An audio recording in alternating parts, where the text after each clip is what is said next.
Il-klabb tal-waterpolo ta' Birżebbuġa jaf il-bidu tiegħu f'Ġunju tal-1955, iżda t-tim dam 12 sena mingħajr pixxina. F'dak il-perjodu it-tim affaċċja diversi sfidi, madankollu fl-aħħar tas-snin 60 it-tim beda jerġa' jikkompeti sakemm fil-bidu tal-millenju l-ġdid il-pixxina tal-ilma baħar spiċċat vaska kbira mimlija alka. Għal diversi snin minkejja li l-klabb ma kellux pixxina adekwata baqa' attiv. Iżda fl-2013 feċċ raġġ ta' dawl hekk kif bdew il-pjanijiet għal pixxina professjonali kompluta. Fl-2017 ix-xogħol ġie uffiċjalment inawgurat u minn dakinhar il-klabb reġa' beda jikkompeti fil-kampjonat tal-waterpolo lokali.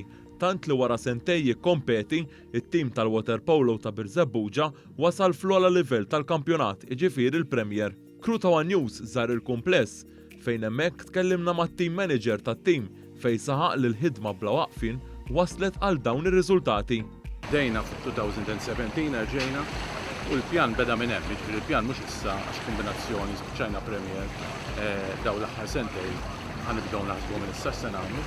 Chris Ledin tenna wkoll illi apparti it-tim tal-kbar, il-klabb għandu nersi b'saħħitha.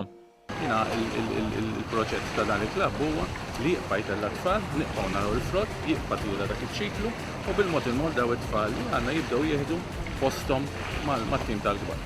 Dan il-proġett li jikkumplementa l-entużjażmu ta' kumitat ħabbriki qed iwassal biex anke il-klabb ikompli jifrex aktar dan l-isport. Hekk saħaq magħna s-segretarju tal-kumitat Joseph Esposito. Din is-sena wara nuqqas ta' sentej erġajna għaqadna t-tim tan-nisa peress li huma kollha għadhom żgħar għax hemm minnhom għandhom 13 sa 17-il sena. Ħassejna li s-sena kerwu kull ma jridu jagħmlu huma jittrenjaw naqra u biex jitgħallmu l-logħba kif tintlab u forsi kalla jrid fil-kampjonat tax-xitwa nerġgħu nieħdu sehem bil-tim tan-nisa.